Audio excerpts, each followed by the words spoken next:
ಬಗ್ಗೆ ಹೇಳ್ಬಿಟ್ಟು ಪ್ರಿಯಾಂಕಾ ಖರ್ಗೆ ಅವರು ಸಿಎಂ ಪತ್ರ ಬರ್ತಾರೆ, ಸೂಕ್ತ ಕ್ರಮ ವಹಿಸಬೇಕು ಕೂಡ ಪ್ರಿಯಾಂಕಾ ಖರ್ಗೆ ಅವರು RSSನ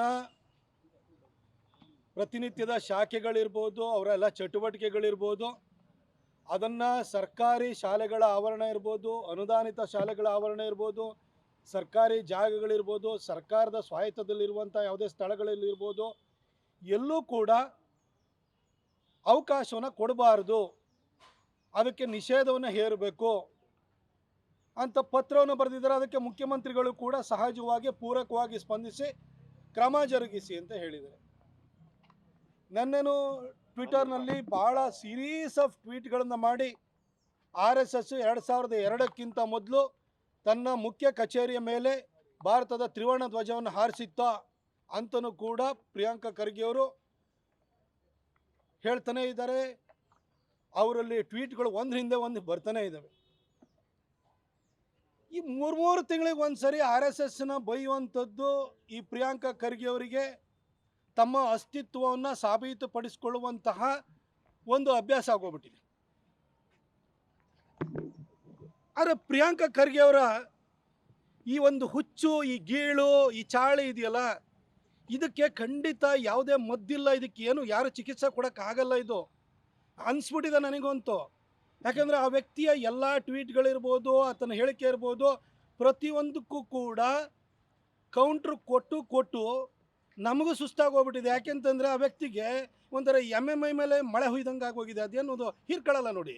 ಹಾಗಾಗಿ ಏನೇ ಬುದ್ಧಿ ಹೇಳಿದ್ರು ಕೂಡ PUC ಫೇಲ್ ಆಗಿ ಯಾವುದೋ ಆ್ಯನಿಮೇಷನಲ್ಲಿ ಯಾವುದೋ ಸರ್ಟಿಫಿಕೇಟ್ ಇಟ್ಕೊಂಡಿರೋಂಥ ವ್ಯಕ್ತಿಗೆ ಎಲ್ಲ ಅರ್ಥ ಆಗುತ್ತೆ. ಆತನಿಗೆ ಏನಾಗಿದೆ ಅಂತಂದರೆ, ಇತ್ತೀಚೆಗೆ ಅನಾಲಿಟಿಕ್ಸ್ ಇಂಡಿಯಾ ಮ್ಯಾಗ್ಝಿನ್ ಅಂತ ಹೇಳ್ಬಿಟ್ಟು ಯಾವುದೋ ಹೆಸರು ಕೇಳೋದು ಒಂದು ಮ್ಯಾಗ್ಝಿನ್ನು, ಆರ್ಟಿಫಿಷಿಯಲ್ ಇಂಟೆಲಿಜೆನ್ಸಲ್ಲಿ 100 ಮೋಸ್ಟ್ ಇನ್ಫ್ಲೂಯೆನ್ಷಿಯಲ್ ಪರ್ಸನಲ್ಲಿ ಟಾಪ್ 10 ಪ್ರಿಯಾಂಕಾ ಖರ್ಗೆ ಟಾಪ್ 9 ಬಂದುಬಿಟ್ಟಿದ್ದಾರೆ ಅಂತೇಳಿ ಯಾವುದೋ ಅಡ್ವರ್ಟೈಸ್ಮೆಂಟ್ ಇಸ್ಕೊಂಡ್ಬಿಟ್ಟು ಇವರಿಗೆ 9ನೇ ಪ್ಲೇಸನ್ನು ಕೊಟ್ಬಿಟ್ಟಿದೆ. ಅದಾದ ನಂತರ ಇವ್ರಿಗೆ ಹುಚ್ಚು ಇನ್ನೂ ಕೂಡ ಜಾಸ್ತಿ ಆಗೋಗ್ಬಿಟ್ಟಿದೆ. ಇನ್ನು ತಡೆಯೋಕ್ಕಾಗಲ್ಲ ಅಂತ ಅನಿಸ್ಬಿಟ್ಟಿದೆ. ಯಾಕೆಂತಂದರೆ ಈ ಪ್ರಚಾರದ ಗೀಳು ಬಂದಾಗ ನಾನು ಮಾತಾಡಿದ್ದನ್ನೆಲ್ಲ ಮಂತ್ರಿಯನ್ನು ಕಾರಣ ಪ್ರಕಟ ಮಾಡ್ತಾಯಿದ್ದಾರೆ. ಅದರಲ್ಲಿ ಸತ್ವ ಇರಬೇಕು ಅಂತಿಲ್ಲ, ಅದರಲ್ಲಿ ಹುರುಳು ಇರಬೇಕು ಅಂತಿಲ್ಲ. ಮೀಡಿಯಾದವ್ರು ಯಾರು ಹಿಂಗೆ ಮಾತಾಡಿದ್ರು ಕೂಡ ಪ್ರಕಟವನ್ನು ಮಾಡ್ತಾರೆ ಅನ್ನೋದನ್ನು ಅರ್ಥ ಮಾಡ್ಕೊಳ್ಳದಲ್ಲೇ ತಾನೇನೋ ಮಾತಾಡ್ತಿದ್ದೀನಿ, ಮೋಸ್ಟ್ ಇನ್ಫ್ಲೂಯೆನ್ಷಿಯಲ್ ಪರ್ಸನ್ ಆಗಿದ್ದೀನಿ ಅಂತ ಅವ್ರು ಭಾವಿಸ್ಬಿಟ್ಟಿದ್ದಾರೆ. ಆದರೆ ಪ್ರಿಯಾಂಕಾ ಖರ್ಗೆ ಅವರೇ, ನೀವು ಇನ್ಫ್ಲೂಯೆನ್ಷಿಯಲ್ ಪರ್ಸನ್ ಆಗಿಲ್ಲ, ನೀವು ಕೂಗುಮಾರಿ ಆಗಿಬಿಟ್ಟಿದ್ದೀರಿ ಅಷ್ಟೇ. ನಾನು ಹಿಂದೆನೂ ಕೂಡ ನಿಮಗೆ ಹೇಳಿದ್ದೆ, ಯಾವ ನೆಹರು ಅವರ ಮರಿಮಗಳ ಹೆಸರನ್ನು ನೀವು ಇಟ್ಕೊಂಡಿದ್ದೀರಲ್ಲ, ಆ ನೆಹರು ಕೈಲೇ RSSನ ಬ್ಯಾನ್ ಮಾಡೋಕ್ಕಾಗಲಿಲ್ಲ. ನೆಹರು ಮಗಳು ಇಂದಿರಾ ಗಾಂಧಿ ಕೈಲಾಗಲಿಲ್ಲ, ಇಂದಿರಾ ಗಾಂಧಿ ಮಗ ರಾಜೀವ್ ಗಾಂಧಿ ಕೈಲಾಗಲಿಲ್ಲ. ಇನ್ನು ರಾಜೀವ್ ಗಾಂಧಿಯ ಮಗಳ ಹೆಸರನ್ನು ಇಟ್ಕೊಂಡಿರುವಂಥ ನಿಮ್ಮ ಕೈಲಾಗುತ್ತಾ ಸರ್? ನಿಮ್ಮ ಸಿದ್ದರಾಮಯ್ಯನವ್ರ ಕೈಲಾಗುತ್ತಾ? ನಿಮ್ಮ ತಂದೆನೂ ಕೂಡ ಈ ರಾಜ್ಯದಲ್ಲಿ ಗೃಹ ಸಚಿವರಾಗಿದ್ದರು. ಆ ಸಂದರ್ಭದಲ್ಲಿ ಕೋಲಾರದ ಹತ್ರ ಕಂಬಾಲಪಲ್ಲಿ ಘಟನೆ ನಡೀತು, ದಲಿತರನ್ನ ಸುಟ್ಟು ಹಾಕಿದ್ರು. ಅದು ಆ ದಲಿತರಿಗೆ ನ್ಯಾಯ ಕೊಡ್ಸೋಕ್ಕೆ ನಿಮ್ಮ ಅಪ್ಪನ ಕೈಲೂ ಆಗಲಿಲ್ಲ. ಇನ್ನು ನೀವೇನು ಮಾಡ್ತೀರಿ? ಕಳೆದ 45 ವರ್ಷಗಳಿಂದ ಕಲಬುರಗಿಯನ್ನು ಕೊಚ್ಚೆ ಮಾಡಿರೋರು ನೀವು, ಅಪ್ಪ ಮಗ. ನೀವು ಆ ಒಂದು ಊರನ್ನೇ ಉದ್ಧಾರ ಮಾಡಲಿಕ್ಕಾಗದಂಥ ವ್ಯಕ್ತಿ ಜಗತ್ತಿನ ಎಲ್ಲ ವಿಚಾರಗಳ ಬಗ್ಗೆನೂ ಮಾತಾಡ್ತಿದ್ದೀರಿ. ನಿಮಗೆ ಮೀಡಿಯಾದವರು ನಿಮ್ಮನ್ನೊಬ್ಬರು ಕೂಗುಮಾರಿ ಆಗಿ ಅಷ್ಟೇನೇ ನೋಡುತ್ತೆ ಹೊರತು ನಿಮಗೆ ಯಾವುದೇ ಮನ್ನಣೆಯನ್ನು ಕೊಡಲ್ಲ. ಅವ್ರಿಗೊಂದು ಸುದ್ದಿ ಬೇಕು, ಅದಕ್ಕೋಸ್ಕರ ತಗೊಳ್ತಾ ಇದ್ದಾರೆ ಅಷ್ಟೇ. ಪ್ರಿಯಾಂಕಾ ಖರ್ಗೆ, ನೀವು ಇನ್ಫ್ಲೂಯೆನ್ಷಿಯಲ್ ಪರ್ಸನ್ ಅಲ್ಲ.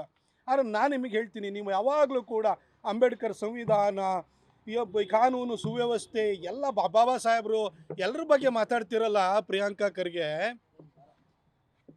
ಮೊನ್ನೆ ಮೈಸೂರಿನಲ್ಲಿ ಹಕ್ಕಿ ಪಿಕ್ಕಿ ಜನಾಂಗಕ್ಕೆ ಸೇರಿದಂಥ 9 ವರ್ಷದ ಬಾಲಕಿ ಮೇಲೆ ಅತ್ಯಾಚಾರ, ಕಗ್ಗೊಲೆ, ನೀವು ಯಾರು ಪತ್ರ ಬರ್ದಿರಲ್ಲ, ಸಿದ್ದರಾಮಯ್ಯನವ್ರ ಮೂಗಿನ ಕೆಳಗಡೆ ನಡೀತಲ್ಲ, ಒಂದು ಧ್ವನಿ ಎತ್ತಿದ್ರ ಸರ್? ಆ ಹಕ್ಕಿ ಪಿಕ್ಕಿ ಜನಾಂಗಕ್ಕೆ ಸೇರಿದಂತಹ ಆ ಬಾಲಕಿ ಕೂಡ ದಲಿತ ಸಮಾಜಕ್ಕೆ ಸೇರಿದವಳಲ್ವಾ? ಆಕೆ ಬಗ್ಗೆ ಒಂದು ಮಾತಾಡಿದ್ರ ಸರ್ ನೀವು? ಆಕೆಗೆ ಏನಾದರೂ ನ್ಯಾಯ ಕೊಡಬೇಕು ಅಂತ ನೀವು ಹೊರಟ್ರ? ಇಲ್ಲಿ ಬಂದು ಮೈಸೂರಿಗೆ ಬಂದು ಒಂದು ಮೀಟಿಂಗ್ ತೊಗೊಳ್ಳಿ ಅಂತ ಹೇಳಿ ಸಿದ್ದರಾಮಯ್ಯನವ್ರಿಗಾರು ಮನವಿ ಮಾಡ್ಕೊಂಡ್ರ, ಅಥವಾ ಸ್ವತಃ ನೀವಾದರೂ ಬಂದ್ರ? ಆಕೆಗೆ ಒಂದು ಸಣ್ಣ ಪರಿಹಾರ ಕೊಡಬೇಕು ಅಂತಲೇ ನಿಮಗೆ ಯಾವ ಥರ ಯೋಚನೆ ಆಯಿತಾ? ಅದ್ರ ಬಗ್ಗೆ ಯಾವ ಥರ ಮಾತಾಡಿದಿರ ಸರ್?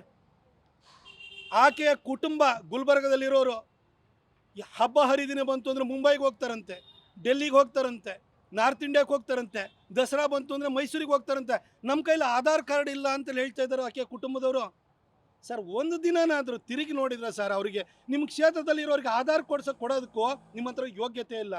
ನೀವು ಬಂದು RSS ಬಗ್ಗೆ, ರಾಷ್ಟ್ರ ಸೇವೆಯ ಬಗ್ಗೆ, ಸಂವಿಧಾನದ ಬಗ್ಗೆ ಮಾತಾಡ್ತಿರಲ್ಲ. ಬಾಬಾ ಸಾಹೇಬ್ ಸಂವಿಧಾನವನ್ನು ಇಷ್ಟೆಲ್ಲ ಮಾತಾಡೋಂಥವ್ರು ನೀವು ಆ ದಲಿತ ಸಮಾಜಕ್ಕೆ ಸೇರಿದಂತಹ ಬಾಲಕಿಗೆ ನ್ಯಾಯ ಕೊಡೋ ವಿಷಯದಲ್ಲಿ ಒಂದು ಸರಿ ಏನಾದ್ರು ಬಾಯಿ ತೆರೆದ್ರೆ ಸರ್ ನೀವು ಸರ್ ನಿಮ್ಮನ್ನು ಯಾಕೆ ಕೂಗುಮಾರಿ ಖರ್ಗೆ, ಪೈಲ್ಸ್ ಪ್ರಿಯಾಂಕ ಅಂತ ಅಶ್ವಥ್ ನಾರಾಯಣ ಅವ್ರು ಕರೆದ್ರು ಅಂತ ತಿಳ್ಕೊಂಡಿದ್ದೀರಿ? ಸುಮ್ಮನೆ ಯಾರು ಕರೆದಿಲ್ಲ ಸರ್. ಸರ್ ನಿಮ್ಮ ಸರ್ಕಾರ ಬರೋದಕ್ಕಿಂತ ಮೊದಲು PSI ಹಗರಣ ಅಂತ ಬಾಯಿ ಬಡ್ಕೊತಾ ಇದ್ರಿ. ನಮ್ಮ ಹತ್ರ ದಾಖಲೆ ಇದೆ, ರೆಕಾರ್ಡಿಂಗ್ಸ್ ಇದೆ ಅಂತಂದ್ರಿ. ಇದೇ ನೀವು ಬೆಂಗಳೂರಿನಲ್ಲಿ, ಕಲಬುರಗಿನಲ್ಲಿ ಪ್ರೆಸ್ ಮೀಟನ್ನು ಮಾಡಿದ್ರಿ ಸರ್. ನಿಮ್ಮ ಸರ್ಕಾರ ಬಂದು 2.5 ವರ್ಷ ಆಯಿತು. PSI ಹಗರಣ ಏನಾಯಿತು ಸರ್? ಬಿಟ್ಕಾಯಿನ್ ಬಗ್ಗೆ ಭಾಳ ನೀವು ಓತಪ್ರೋತವಾಗಿ ಮಾತಾಡ್ತಿದ್ದಂಥ ವ್ಯಕ್ತಿ, ಬಿಟ್ಕಾಯಿನ್ ಹಗರಣ 6,000 ಕೋಟಿ ನುಂಗಾಕ್ಬಿಟ್ಟಿದ್ದಾರೆ ಅಂತ. 2.5 ವರ್ಷ ಆಯಿತು. ಬಿಟ್ಕಾಯಿನ್ ಹಗರಣ ಏನಾಯಿತು ಸರ್? 40% ಸರ್ಕಾರ ಅಂತಂದರೆ ಎನ್ಕ್ವೈರಿನೇ ಮಾಡಲಿಲ್ವಲ್ಲ ಸರ್. ಆ ಎನ್ಕ್ವೈರಿ ಮಾಡ್ತೀವಿ, ಯಾವುದೋ ಹಗರಣಗಳು BJP ಸರ್ಕಾರ ಸಂದರ್ಭದಲ್ಲಿ ನಡೆದಿರುವಂಥ ಹಗರಣಗಳ ಬಗ್ಗೆ ನಾವು ತನಿಖೆ ಮಾಡ್ತೀವಂತ ಸಮಿತಿ ಮಾಡಿ ಅದನ್ನು ಕೂಡ ಇವತ್ತು ಬರ್ಖಾಸ್ತು ಮಾಡಿರಲ್ಲ ಸರ್. ಯಾಕೆ? ಪೇಸಿಎಮ್ ಅಂತಂದರೆ ಅದನ್ನು ಕೂಡ ಪ್ರೂವ್ ಮಾಡೋಕ್ಕೆ ನಿಮ್ಮ ಕೈಲಿ 2.5 ವರ್ಷ ಆದರೂ ಆಗಿಲ್ಲ. ನಿಮ್ಮನ್ನು ಕೂಗುಮಾರಿ, ಪೈಲ್ಸ್ ಪ್ರಿಯಾಂಕ ಅಂದಲ್ಲಿ ಇನ್ನೇನಂತಾರೆ ಸರ್? ನಿಮ್ಮನ್ನು ಕರೆಯೋದು ಈ ಕಾರಣಕ್ಕೋಸ್ಕರ ಸರ್. ನೀವು ಪಂಚಾಯತ್ ರಾಜ್ ಮತ್ತು ಗ್ರಾಮೀಣಾಭಿವೃದ್ಧಿ ಇಲಾಖೆ, IT BT ಮಿನಿಸ್ಟ್ರು, ಜೈವಿಕ ತಂತ್ರಜ್ಞಾನದ ಖಾತೆ ಸಚಿವರು, ನೀವು ಕಲಬುರಗಿಯ ಉಸ್ತುವಾರಿ ಸಚಿವರು ಸರ್. SLC ರಿಸಲ್ಟ್ ಬಂದರೆ ಪರಿಸ್ಥಿತಿ ಹೇಗಾಗುತ್ತೆ ಸರ್? ನೀವು PUC ಫೇಲ್ ಆಗಿ ಒಂದು ಸರ್ಟಿಫಿಕೇಟ್ ಇಟ್ಕೊಂಡ್ರೆ ಆ್ಯನಿಮೇಷನಲ್ಲಿ, ನಿಮ್ಮನ್ನು IT BT ಬದಲು ಯಾವ್ದಾರು ಆ್ಯನಿಮೇಷನ್ ಇದೆಯಲ್ಲ ಇದಕ್ಕೆ ನಿಮ್ಮನ್ನು ಮಾಡಬೇಕಿತ್ತು. ನಿಮ್ಮನ್ನು ನೀವು ಆ ಕಲಬುರಗಿ SSLC ರಿಸಲ್ಟಲ್ಲಿ ಲಾಸ್ಟಿಂದ ಫಸ್ಟು ಇಲ್ಲ ಸೆಕೆಂಡು. ಪ್ರತಿ ವರ್ಷ ಹಿಂಗಾಗ್ತಿದೆ. ನೀವು ಓದಿಲ್ಲ, ನಿಮ್ಮ ಕ್ಷೇತ್ರದ ಮಕ್ಕಳು ಓದಲ್ವಲ್ಲ ಸರ್. ನಿಮ್ಮಪ್ಪ ನೀವು ಇಬ್ಬರನ್ನ 45 ವರ್ಷದಿಂದ ಇದ್ದೀರಿ ಸರ್. ಏನು ಸರ್ ಮಾಡಿದ್ರಿ ನೀವು? ಸಚಿವರಾಗಿ ಇಷ್ಟು ಗುರುತರವಾದಂಥ 2 ಖಾತೆಗಳನ್ನ ಇಟ್ಕೊಂಡು SSLC ರಿಸಲ್ಟ್ ಬಗ್ಗೆ ಅದನ್ನು ಇಂಪ್ರೂವ್ ಮಾಡೋದಕ್ಕೋಸ್ಕರ ಒಂದಾರು ಮೀಟಿಂಗ್ ಕರೆದಿದ್ದೀರಾ ಸರ್? ಏನಾದರೂ ಅದರಿಂದ ಬದಲಾವಣೆ ಆಗಿದೆಯಾ? ಮತ್ತು ಏನು ಸರ್ ಮಾತಾಡ್ತೀರಿ ನೀವು? ಆರ್ಟಿಫಿಷಿಯಲ್ ಇಂಟೆಲಿಜೆನ್ಸ್ ನಿಮಗೆ ಅರ್ಥ ಆಗುತ್ತಾ ಓಲಿ?